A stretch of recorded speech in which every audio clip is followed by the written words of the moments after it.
Javier Pagés. Is that right? That's perfect.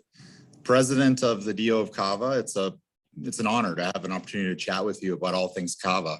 Thank you. Thank you very much, Dave. It's a pleasure to me as well to be with you. I'm excited. When I think of Cava, I think of delicious sparkling wine from Spain, made in the traditional method or the champagne method. However, the main region Cava is produced in Catalonia, is a bit less famous than Champagne region, but there's all kinds of historical evidence that winemaking has been happening in the region since the 6th century BC. That's amazing, 2,600 years of history. Also, it's my belief that Cava producers are rivaling or even surpassing the quality of Champagne. What can you tell us about this fascinating region?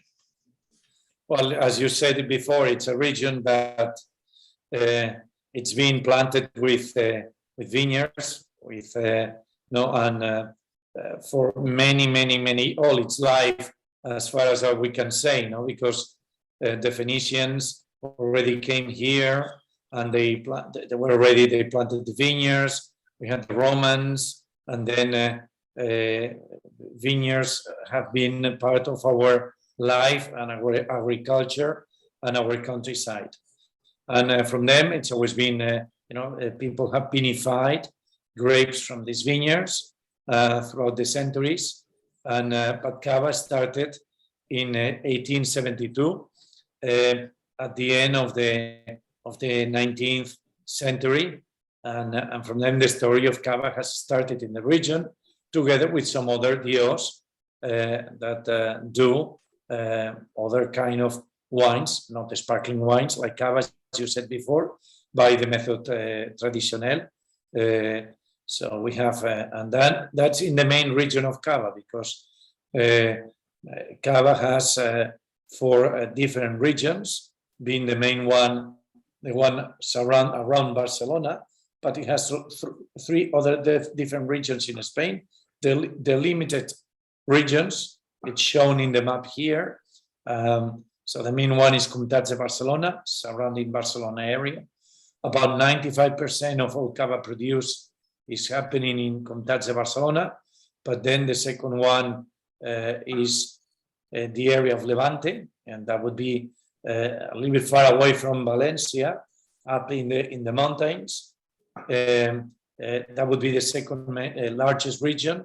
There is a third one that's in the southwest of Spain. That would be the area of Almendralejo, Viñedos de Almendralejo. That's the name of the region. And then it would be a fourth one that has small towns surrounding the towns, that goes across the Ebro River. That's what's called the Valle del Ebro. That goes from the town of Zaragoza up to the Logroño, to put it that way, in the same Rioja, more or less. So that would make the 4 distinct zones of the Cava region. Right, that's amazing. I mean, it's so diverse. What do you think makes Cava such a delicious wine and so versatile to pair with food? I know that it has a lot to do with the amount of time the wine ages in bottle and some of the indigenous grape varieties. Tell us more about that. Yeah, well, I think that things happen that way, but the reality is that Cava has a lot of versatility with food. It really matches many different dishes from many different cuisines. And there was a time that Cava was born mainly for celebrations, and it was consumed mainly for those celebrations to cheer up and be happy. But then with food, it was at the end of the food. I always pronounce that word very bad, dessert. It's not, I don't know if dessert or desserts, I believe desserts. Desserts, right. Because I know it's a different meaning, but so desserts. And again, it can go with desserts, but it's not necessarily the best option. But many years ago, Cava was, with a little bit of liqueur de tirage that produced semi-seco and semi-dry wines. but that's not happening today. Most Cava is gone with brut, and it goes with many different foods. It goes with Spanish cuisine is also, you cannot identify Spanish cuisine with one single dish. I think there are many different dishes according to the different regions. And so it goes well with rice, but it goes well with many different tapas, fish, meats, and so on. But then with other cuisines as well. So I think that Cava is the way it goes. And I guess it's because of the varieties as well. Maybe they add up a little bit to this. The three main varieties of Cava are Charelo, Macabeo, and Paridayada. They are the three local varieties. But then they are topped with some varieties. Some people then call French varieties. And we could say they are French in the sense that the French have made them known and also have added the prestige to those varieties, such as it would be Pinot Noir and Chardonnay. We have another variety also that's smaller, rich, which like Trepat or Garnacha for red grapes as well, and are used for rosés as well, or a Blanc de Noirs. And they are also local, but to a lesser extent. And all this combines very well with food. Here we have the Garnacha, Trepat, Pinot Noir, and Monastrell. That will be the red varieties of Cava. Right. Well, I know that it's tough for you to say what your favorite bottle of Cava is, but what's your favorite way to enjoy a bottle of Cava? It's difficult to say, but I mean, Cava can be very refreshing, and when I have appetite already, you know, I'm ready, and I'm not hungry, but I'm ready to eat. To have a glass of Cava before lunch, to me, it's a great moment, a really great moment.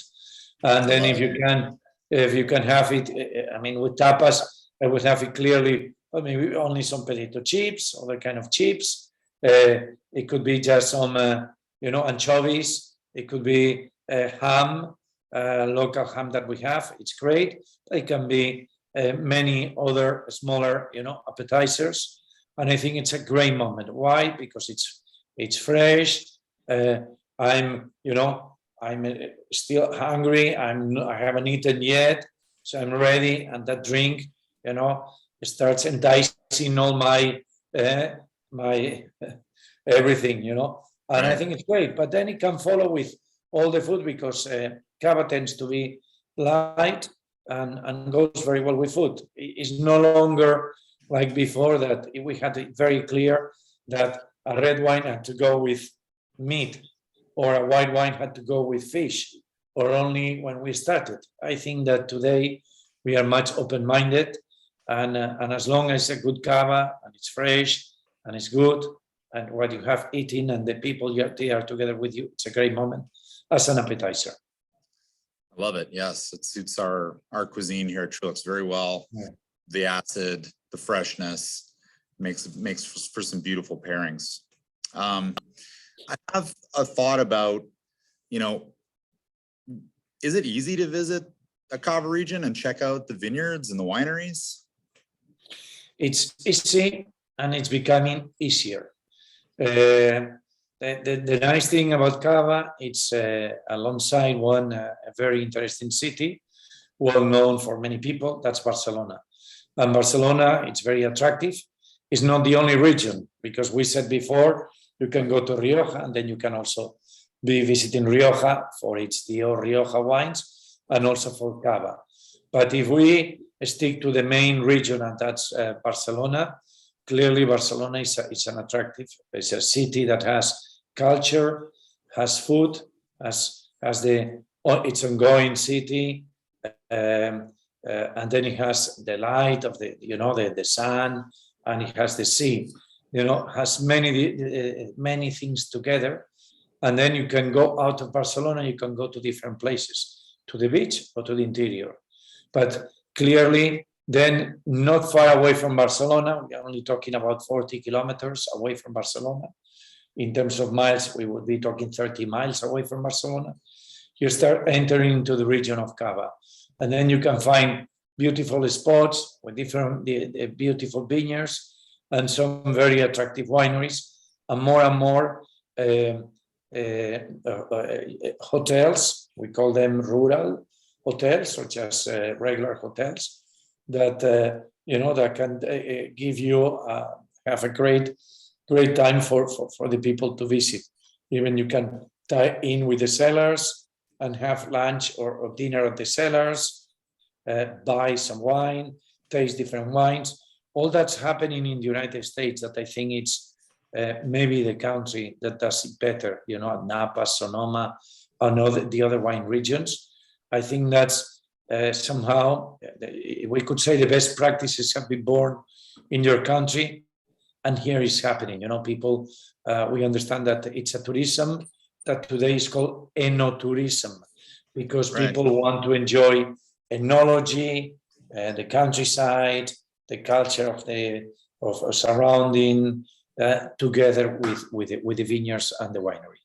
Yeah, there's something fascinating kicking the dirt, and sort of the synergy between being in a place and tasting the wines of the place. You feel much closer to it, and those are some beautiful places that Cava's produce. So at Truluck's, all across the US, we'll be having a Cava event in the month of August.